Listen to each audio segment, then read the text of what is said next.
The material that you're about to listen to and engage with came from our 2017 Missiology Lectures, when myself, along with my colleague Johnny RAMIREZ-JOHNSON, said we need to do this next 2017 Missiology Lectures on this topic of race, theology, and mission. And we invited Dr. Love SECHREST to engage with us in that process. We wanted to explore the challenging questions regarding racism and ethnocentrism and xenophobia and all of those issues from the perspective of world Christianity with regard to how these realities have existed in many parts of the world, and also as part of the colonial mission endeavors. It is fascinating to think that the realities we were talking about are not the experiences of one individual or even one society. We're talking about whiteness as a way of defining the world.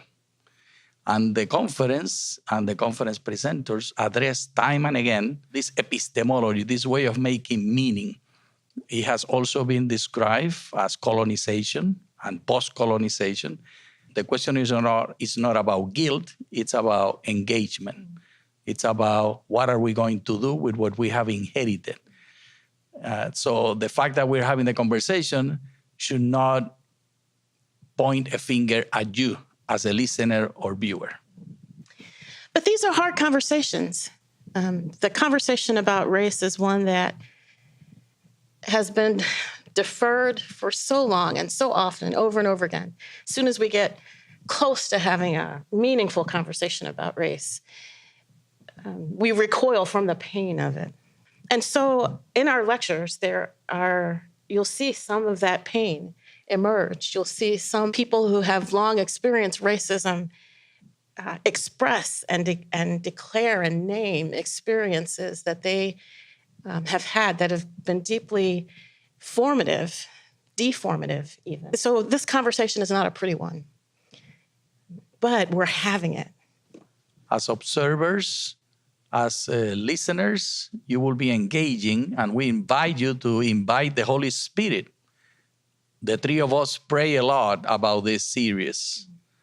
We humbly submitted to God and pleaded for God's mercy to lead us. We are feeble, and combined, we are imperfect, and we have prayed that the Lord will fill the gaps. And the conversation is only a starter. It is in your hands. It is in your community. It is in your family. And most importantly, it is on your knees.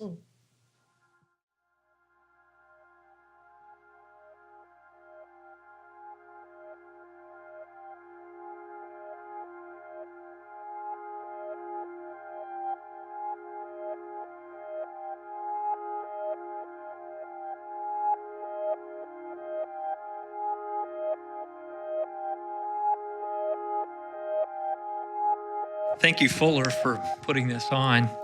And to my friend Amos Young, thanks for the invitation as well. We need more spaces like this for pastors and ministry leaders and scholars to come together. There aren't very many. In fact, I think Fuller has a unique platform to provide these kinds of spaces. When I've been listening the last few days, I'm thinking to myself, how do we take from these incredible thoughts and insights and make them work in local congregations, in ministry teams, in cities, in communities? And that's been our journey. Jan and I have been leading what was First Christian Assembly of God, still an Assemblies of God church, but now Peoples Church for the last 20 years or so. I started on staff in 92, and then we transitioned in 2001 into the lead role. The Lord put in our heart a desire to be a church reflecting heaven on earth. That was the simple idea, starting with a picture from Revelation 7:9. And then the underpinning of John 17, the strategy, the connection between unity and the lost or people far from Jesus believing, because Jesus prayed, Father, unite them, not those who will believe after them in their message, in such a way that the world will believe. And we just simply started there. But what happened over the next years, a congregation 98% white at the beginning, is a church becoming a church of many nations, but also beginning to experience healing at the deepest fracture in the American church, I think, the black and white fracture. And the beginning process was just a God thing, and there's still so much work to do. But today the church, in terms of composition, is 25% African American, our leadership, our board, our staff, our congregation, but also we are about 30% international from about 30 different nations. What that means for us in our city is that as we do life together, as we spend time together, as we celebrate birthdays and weddings together, as we're going deeper than just being collected diversely, we start caring about the real things in each other's lives. And we start recognizing that life isn't the same for all of us. And before long, we began getting involved in the foster care crisis of our city, the education crisis of our city, the disproportionality of policing, prosecuting, and sentencing young black men in our city 8-to-1 over young white men for the same crimes.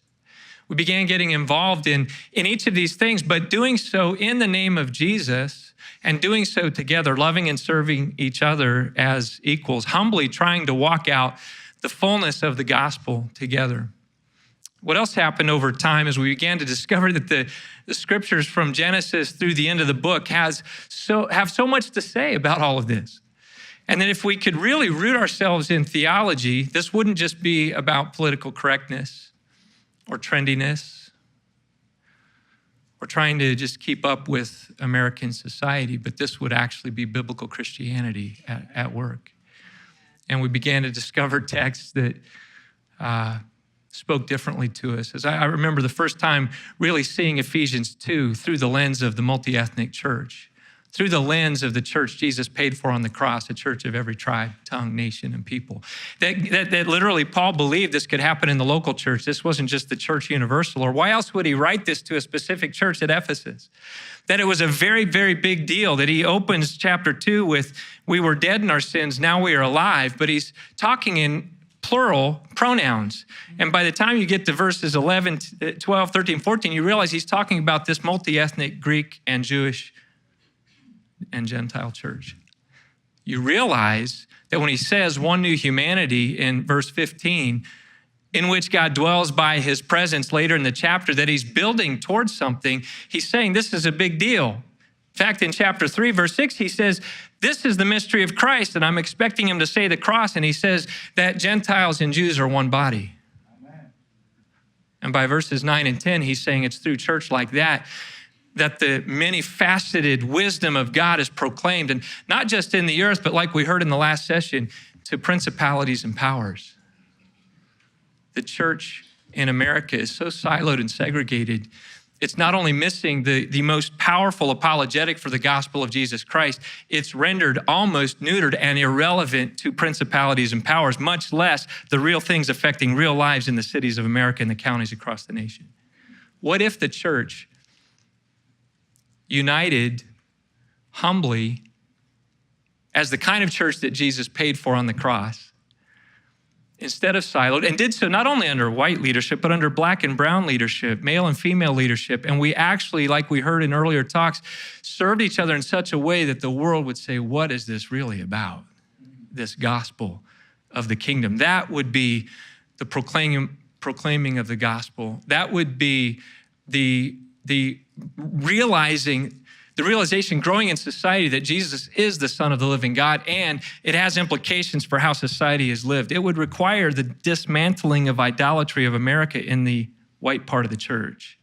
It would lead to things like I've heard here that I've not heard anywhere else. I mean, we talk about these things in the trenches, but I haven't heard scholars saying we suffer from Americolatry, or even going back further, the doctrine of discovery, manifest destiny, and its momentum on the way society is lived and the church is understood in the earth, especially in America, but in the earth. The first talk I was able to hear was yesterday morning, and Dr. Elizabeth Conda Frazier mentioned Lane Seminary in Cincinnati. And I perked up. I was already captivated, but now I was just going, wow, where's she going? This is really, how does she know? That place was just a few blocks from our church campus today, Lane Seminary. Harriet Beecher Stowe, whose father served and helped lead the seminary, wrote Uncle Tom's Cabin. Abraham Lincoln said to her later, he said, so this is the little lady whose book changed America, brought about the Great War, paraphrasing him. We need scholarship. We need storytellers. We need church leaders.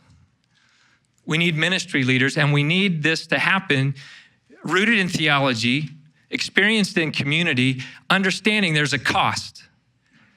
And we haven't talked a lot about the cost here, but guys, there's a cost. Everybody dies to self a little bit. In our church, we have the 70-30 rule. You're gonna like 70%. It might even be a 60-40 rule now.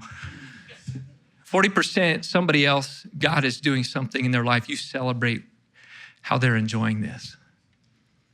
There's a cost to privilege. There's a cost to preference, but none of it compares to the cost of Jesus to have what he paid for on the cross with his blood. Thank you.